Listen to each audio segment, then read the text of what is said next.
आप सभी का स्वागत है। आज मैं भारत में राष्ट्रवाद क्लास 10 क्लास का चौथा चैप्टर लेकर आया हूँ। उससे पहले आप लोगों के लिए थोड़ा सा गाना गुनगुना डालते हैं, उसको लिखिएगा कि बदला के दस को साथी बिगड़ला के कोई ना, आपन बनैबा कैसे कोई तुम्हारे कोई ना। बदला के दस को साथी बिगड़ला के कोई ना, आपन बनैबा कैसे कोई तुम्हारे कोई ना। चलिए, आप लोग के बीच भारत में राष्ट्रवाद लेकर आया। आज हम लोग पढ़ेंगे भारत में राष्ट्रवाद। ये जो भारत में राष्ट्रवाद है, भारत में राष्ट्रवाद को देखेंगे कि अंग्रेज हमारे देश में कैसे आए, यहाँ पर आकर के यहाँ के लोगों को जबरदस्ती यहाँ के लोगों पर शासन किए, पैसा कमाए और फिर यहाँ के किसानों पर, मजदूरों पर शोषण कैसे किए, उसी चीज के बारे में आज हम देखेंगे। सबसे पहले हम देखेंगे राष्ट्रवाद। राष्ट्रवाद का मतलब क्या होता है? जैसे राष्ट्रवाद का मतलब होता है, अगर हम प्यारे बच्चों राष्ट्रवाद को तोड़ेंगे तो एक में होता है राष्ट्र और दो में होता है वाद। वाद मतलब होता है प्यारे साथियों लोग, क्या होते हैं लोग, और राष्ट्र का मतलब होता है देश। राष्ट्र का मतलब देश। राष्ट्रवाद का मतलब होता है कि हम जिस देश में हम लोग रहते हैं उस देश के बारे में सोचना, उस देश की उन्नति के बारे में सोचना, उस देश की उन्नति के लिए कार्य करना, उस देश के सरकारी संपत्तियों को रक्षा करना, यानी देश के भलाई के बारे में सोचना ही राष्ट्रवाद कहलाता है। कौन है कि राष्ट्रवाद एक चेतना है, एक सोच है, एक विचार है, अर्थात राष्ट्र से प्रेम करने की भावना को ही हम लोग राष्ट्रवाद, राष्ट्र से प्रेम करने की भावना को प्यारे बच्चों राष्ट्रवाद। राष्ट्रवाद कोई बड़ी बात नहीं होता है। जैसे हम लोग कहते हैं परिवारवाद, परिवारवाद, तो परिवारवाद का मतलब परिवार की भलाई के बारे में सोचना ही परिवारवाद कहलाता है। उसी प्रकार प्यारे साथियों राष्ट्र के हित के बारे में सोचना, राष्ट्र के लिए काम करना, राष्ट्र के भलाई के बारे में सोचना ही राष्ट्रवाद कहलाता है। चलिए आगे बढ़ते हैं। परिवारवाद राष्ट्रवाद का मतलब आप लोग समझ गए। अब हम देखेंगे भारत में राष्ट्रवाद के उदय के कारण। प्यारे बच्चों भारत में राष्ट्रवाद के उदय के बहुत सारे कारण थे, लेकिन मुख्य रूप से हम इसका 3 को कारण पढ़ेंगे। कै को कारण? 3 कारण। पहला में पढ़ेंगे हम लोग राजनीति कारण।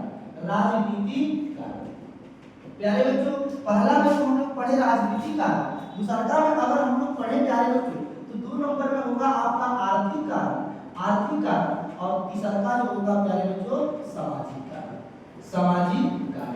मुख्य रूप से हम 3 कारण को पढ़ेंगे भारत में राष्ट्रवाद का उदय। यानी भारत में राष्ट्रवाद कोई भी काम होता है उसके पीछे कोई ना कोई कारण होता है। तो भारत के लोगों के अंदर आखिर राष्ट्रवाद की भावना क्यों जगा?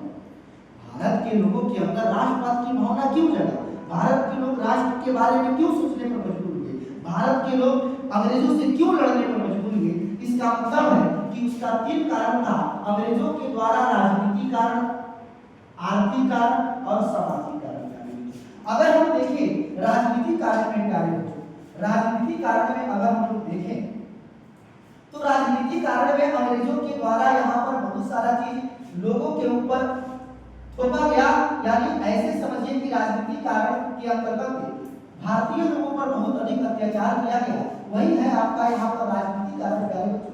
अगर हम राजनीतिक कारण के बारे में देखें तो यहाँ लिखा हुआ है कि जब 19वीं शताब्दी में पूर्ण रूप से अंग्रेज भारत के लोगों पर हावी हो गए, पूर्ण रूप से भारत के लोगों पर जब हावी हो गए प्यारे बच्चों, तो यहाँ पर राजनीति के तहत विभिन्न प्रकार के नियम कानूनों के तहत भारतीय लोगों को बांध दिया गया, भारतीय लोगों को मजबूर कर दिया गया अंग्रेजों के प्रति कुछ काम करने के लिए, कोई काम करने के लिए। उसी प्रकार अगर हम देखें यहाँ प्यारे बच्चों तो 1878 ईस्वी की अगर हम सन देखें राजनीति कारण में, अगर हम 1878 ईस्वी में देखते हैं यहाँ पर 1878 ईस्वी में, तो 1878 ईस्वी में प्यारे बच्चों लॉर्ड लिटन के शासनकाल में, लॉर्ड लिटन क्या थे?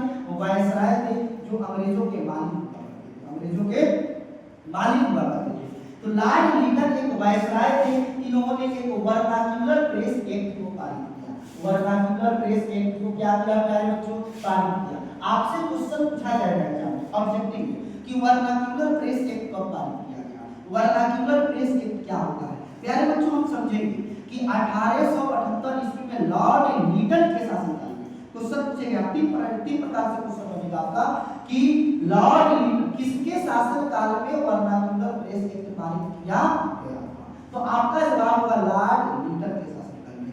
कब प्यारे बच्चों, कब प्यारे बच्चों? तो 1878 ईस्वी, 1878 ईस्वी में। यहाँ 2 नंबर का प्रश्न बनता है प्यारे बच्चों, वर्नाक्युलर प्रेस एक्ट क्या होता है?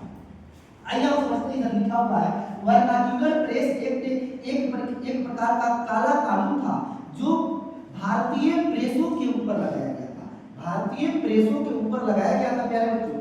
यानी वर्नाक्युलर प्रेस एक्ट के तहत अंग्रेजों ने भारतीय प्रेसों पर, भारतीय मीडिया पर यह प्रेस लागू किया, यह नियम लागू किया और नियम के तहत भारतीय प्रेसों को एक प्रकार का समझिए कि बंधक बना करके रखा गया, जिसमें कहा गया कि कोई भी मीडिया भड़काऊ बयान नहीं देगा, कोई भी मीडिया अंग्रेजों के विरुद्ध में किसी प्रकार की खबर को उसमें नहीं छापेगा, खबर को नहीं चलाएगा, क्योंकि अगर अंग्रेजों की जो कमी थी उस कमी को भारत के लोग जान जाते तो सभी भारत के लोग एकजुटता के साथ अंग्रेजों का विरोध करने लगते।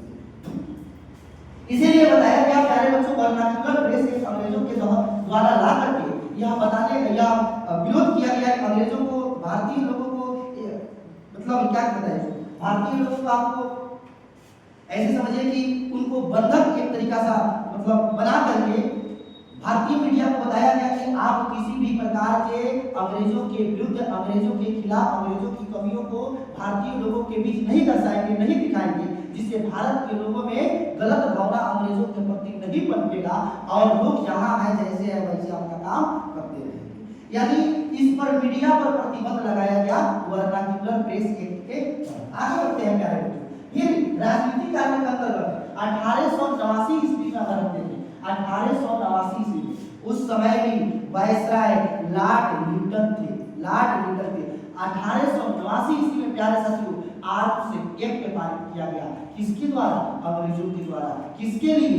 भारतीय लोगों के लिए, भारतीय लोगों के लिए। यानी अंग्रेज अपने दिन प्रतिदिन भारतीय लोगों को चंगुल में फंसाते जा रहा था, उस पर बंधक प्रेशर बना रहा था ताकि भारतीय लोग अंग्रेजों के विरुद्ध किसी प्रकार का आंदोलन न करें, अंग्रेजों के विरुद्ध किसी प्रकार का उनमें क्रोध न हो, इसके डर में रहे।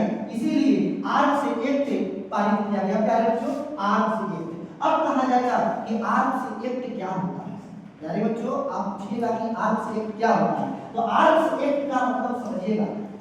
आर्म्स एक्ट के तहत प्यारे बच्चों अंग्रेजों के द्वारा यह नियम जब 1889 ईस्वी में, 1879 ईस्वी में लॉर्ड लीटन के शासन काल में जब लाया गया, तो आर्म्स एक्ट के तहत कोई भी भारतीय अपनी बचाव के लिए, अपनी सुरक्षा के लिए किसी प्रकार का बंदूक, बम, बारूद वगैरह नहीं रखेगा। यानी अपनी सेफ्टी के लिए वो किसी प्रकार के हथियार का प्रयोग नहीं रखेगा, मतलब अस्त्र शस्त्र को रखने से मना कर दिया गया। देखिए अंग्रेजों के द्वारा भारतीय लोगों को कितना राजनीतिक तरीके से कितना जुल्म ढाया जा रहा है। बताओ अगर किसी के पास अस्त्र शस्त्र नहीं रहेगा प्यारे बच्चों, तो वह लाठी के दम पे अंग्रेजों से लड़ने नहीं जाएगा।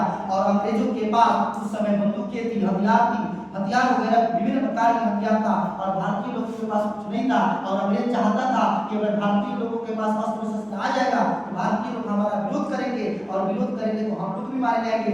इसीलिए यह आर्म्स एक्ट लगा करके अस्त्र शस्त्र रखने से मना कर दिया। फिर देखिएगा प्यारे बच्चों तुरंत क्या हुआ, 1883 ईस्वी में इलबर्ट बिल पास किया गया। इलबर्ट बिल भारत के लिए, भारत के इतिहास में अगर देखा जाए उस समय के इतिहास में तो सबसे खतरनाक बिल था। आइए देखते हैं कैसे इलबर्ट बिल कब पारित किया गया, 1883 ईस्वी में। इलबर्ट बिल का मतलब क्या होता है, आइए समझते हैं। जैसे उस समय भारत में जो अदालतें थी, उस समय जो भारत में अदालतें थी, उस अदालत में फैसला करने वाले भारतीय लोग भी रहते थे, अंग्रेजी लोग भी रहते थे।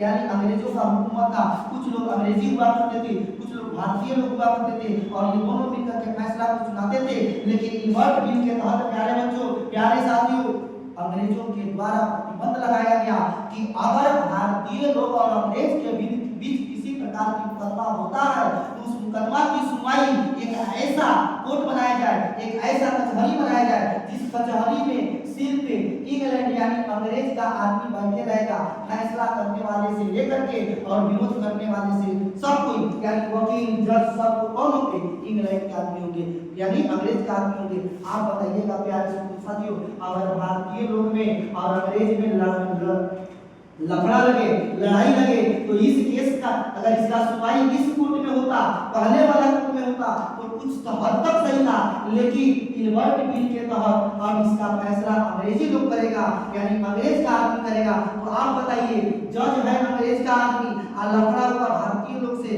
और भारतीय लोग के विरोध में उनके अंग्रेज था, तो फैसला अंग्रेज के समर्थन में देगा कि भारतीय लोग के समर्थन में देगा। प्यारे बच्चों, इस प्रकार भारत के लोगों का जीना कठिन हो गया, ना केस कर सकते हैं, ना अस्त्र शस्त्र कर सकते हैं, ना मीडिया आपकी कमियों को दिखा सकता है। आप बताइएगा, अंग्रेज जो चाहे सो करेगा। भारतीय लोगों के अंदर क्रोध जगेगा कि ना जगेगा? क्रोध जगेगा, और जब क्रोध जगेगा तो आप बताइए कि अंग्रेजों का विरोध होगा कि ना होगा? और जब अंग्रेजों का विरोध होगा तो अंग्रेजों को यहाँ से लात मार के खदेड़ा जाएगा कि ना खदेड़ा जाएगा। फिर मिलते हैं अगले वीडियो में। चलिए, इस टाइम के लिए धन्यवाद। Okay, thank you.